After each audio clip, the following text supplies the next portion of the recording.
students, this is Seema ma'am. So today I am going to start the new chapter कुंडलियाँ, जो कि लिखा गया गिरिधर कविराय जी के द्वारा। उन्होंने जीवन के हर एक छोटे छोटे लम्हों को बहुत सुंदर तरीके से पिरोकर इस कुंडलियों की रचना की है, जिसमें उन्होंने ये बताया है कि किस तरह से एक मनुष्य का जीवन आजकल के जीवन के साथ जुड़ा हुआ है। हर एक छोटी छोटी वस्तु, हर एक छोटी छोटी चीज जो मनुष्य के जीवन से जुड़ी हुई है। तो आज मैं उनकी कुंडलियों का कुछ साक्षी आपके सामने प्रस्तुत करने जा रही हूँ।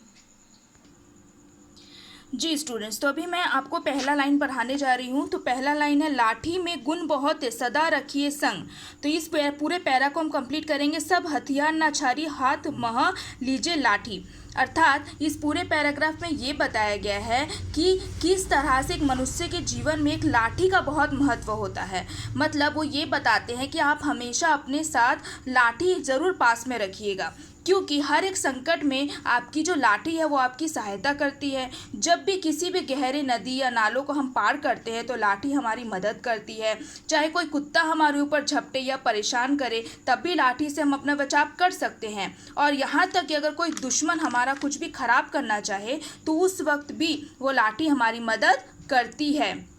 तो यहाँ पर लाठी के महत्व को बताते हुए गिरिधर जी ने ये कहा है कि अपने बचाव के लिए लाठी हमेशा अपने पास रखो, एक अस्त्र की तरह। और यहाँ पर वो ये भी बताते हैं कि एक पथिक वहाँ से गुजर रहा होता, मतलब रास्ते में एक आदमी जा रहा होता है, तो उसको वो ये कहते हैं कि सभी हथियारों को छोड़कर केवल अपने हाथों में लाठी ज़रूर रखना, ताकि लाठी के सहारे किसी भी मुसीबत का सामना किया जा सके। नेक्स्ट, कमरी थोरे दाम की बहुते आवे काम, खासा मलमल बाफ्ता उनकर राखे मान बंद जहाँ आरे आवे, वकुचा बांधे मोट राती को झारी बिछावे। कह गिरिधर कबीराय मिलत है थोरी दमरी, जब दिन राखे साथ बड़ी मर्यादा कमरी। अर्थात इस पूरे पंक्ति में गिरधर जी ये बताते हैं कि कंबल बहुत ही कम पैसे में हमें मिल जाता है, लेकिन और साथ ही साथ कंबल का महत्व भी बहुत है। कंबल को हम कभी भी कहीं पर भी ओढ़ सकते हैं, कहीं भी अपने कामों में ला सकते हैं, बिछा सकते हैं। वहीं दूसरी तब उन्होंने एक कंपैरिजन किया है, मतलब एक तुलना की है किसके साथ, मखमल की रजाई के साथ। और ये कहते हैं कि मखमल की रजाई देखने में काफ़ी सुंदर होती है और मुलायम भी होती है, लेकिन जब हम यात्रा करते हैं तो उस समय उसके साथ हमें बहुत परेशानियों का सामना करना पड़ता है, क्योंकि महंगा होने के कारण हम उसे जैसा तैसा रख नहीं सकते। लेकिन कंबल की बात अगर की जाए तो किसी भी तरह से उसे बांध कर हम रख सकते हैं, और ज़रूरत पड़ने पर कंबल को नीचे बिछाकर भी सो सकते हैं। तो कवि यहाँ ये कहते हैं कि कंबल काफ़ी सस्ता है, परंतु उसे अपने साथ रखने पर हमें सुविधा का भी प्रयोग करना चाहिए।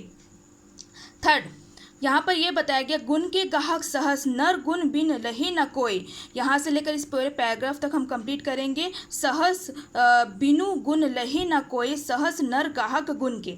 अर्थात यहाँ पर यह बताया गया है कि एक मनुष्य का आंतरिक जो गुण होता है, अर्थात मनुष्य के अंदर का जो गुण होता है वो बहुत ही ज़्यादा इम्पॉर्टेंट है। हम आपको एक एग्जाम्पल देते हैं कि जिस तरह से कौवा और कोयल दोनों का रूप रंग एक समान होता है, लेकिन हम किसे ज़्यादा पूछते हैं, कोयल को, क्योंकि कोयल की आवाज़ बहुत ही मीठी होती है। ठीक उसी जगह बेचारा कौवा अपने कर्कश आवाज़ के कारण सब लोगों के सामने झुकना पड़ता है, मतलब कोई भी उसे पसंद नहीं करता, वो सबके लिए अप्रिय साधन है। तो इसलिए यहाँ पर यह बताया गया है कि हमें एक बात को हमेशा गांठ बांध लेनी चाहिए कि इस संसार में गुणवान जो व्यक्ति होता है उसी का ही महत्व होता है, अर्थात उसी का ही बोलवाला है। अर्थात मनुष्य के गुणों की ही चर्चा सब जगह होती है। नेक्स्ट पैरा, साईं सब संसार में मतलब का व्यवहार। यहाँ से एक हम कंप्लीट करेंगे। करत वेगरजी प्रीति यार विरला कोई साईं। अर्थात यहाँ पर यह बताया जाता है कि एक स्वार्थी मित्र किस तरह से हमारे संबंध में आता है। मतलब यहाँ पे ये बोला गया है कि संसार बहुत ही मतलबी है, बिना स्वार्थ के कोई भी किसी से मित्रता नहीं करता। जब किसी के पास धन दौलत होती है तो उसके सहारे हम उसके पास घूमते रहते हैं, और जैसे ही उस मनुष्य के पास धन समाप्त हो जाता है वैसे ही उससे हम मुँह मोड़ लेते हैं और संकट के समय उसका साथ नहीं देते। और यही संसार का नियम भी है, बिना स्वार्थ के आजकल कोई किसी के साथ संबंध नहीं बनाता है। मतलब ये बताया गया है कि कुछ लोग ऐसे स्वार्थी दोस्त होते हैं जो सिर्फ और सिर्फ अपने मतलब के लिए ही आपके साथ दोस्ती करते हैं। चलिए नेक्स्ट, नेक्स्ट में हम पढ़ेंगे रहिए लटपट काटी दिन बरु धामे माँ सोए। यहाँ से लेकर हम पढ़ेंगे पाती सब झरी जाए तऊ छाया में रहिए, यहाँ तक। तो यहाँ पर ये बताया जाता है कि जो अनुभवी व्यक्ति होता है उसकी विशेषता बहुत ज़्यादा होती है। जैसे ये बताया गया है कि पतले पेड़ का छाया में कभी बैठना नहीं चाहिए, क्योंकि आंधी तूफान आने पर वो टूटकर गिर जाता है और हमारे प्राण जो है वो संकट में डाल देता है। यहाँ पर यह बताया गया है कि पतला पेड़ कभी भी टूट के गिर सकता है, मतलब पतली छत्र छाया, अर्थात ये बताया गया है हमें हमेशा सदैव मोटे और पुराने पेड़ों की छाया में ही रहना चाहिए, आराम करना चाहिए, क्योंकि उसके जो पत्ते होते हैं वो झड़ जाने के बावजूद भी हमें पूर्वज पर शीतल छाया प्रदान करते हैं। मतलब ये बताया गया है कि पतला पेड़ तो उखड़ के पूरा टूट जाएगा, लेकिन जो मोटा पेड़ होता है अगर वो थोड़ा टूट भी जाए, लेकिन उसकी जो छाया होती है ना बड़े बड़े पत्तों की, वो हमेशा हमें शीतल छाया देती है। अतः हमें अनुभवी व्यक्तियों के संगति में रहना चाहिए और अनुभवहीन व्यक्ति कब हमें पतन की ओर ले जा सकते हैं। मतलब ये बताया गया है कि जो अनुभव इंसान है, मतलब जिसके अंदर थोड़ा सा एक्सपीरियंस है, ऐसे लोगों के साथ रहकर हमको बहुत कुछ सीखना चाहिए। यहाँ पर ये बात एक आती है, अधजल गगरी छलकत जाए। कुछ लोगों के पास ज्ञान कम होता है लेकिन वो अपने ज्ञान का बखान बहुत ज़्यादा करते हैं।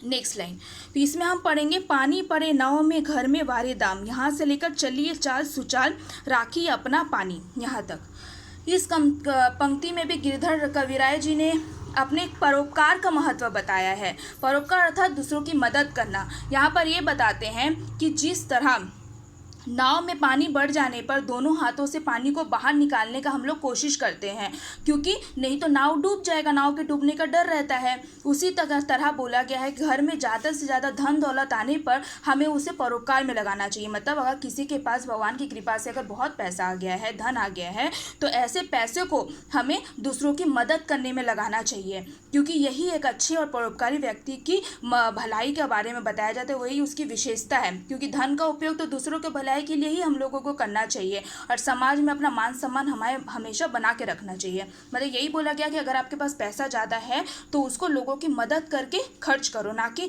अपने ही सारे रशियों में उसे व्यक्त करना चाहिए। मतलब अपने ही ज़्यादा रोश में उसे व्यक्त नहीं करना चाहिए। लास्ट पैरा है, राजा के दरबार में जैसे समाया पाए से लेकर अति आतुर नहीं होए बहुरी अनकेहे राजा। यहाँ पर गिरधर कविराय जी ने ये बताया है कि हमें अपने सामर्थ्य के अनुसार ही चलना चाहिए। मतलब मेरी जितना सामर्थ्य है उतना ही मुझे पाँव पसारने चाहिए।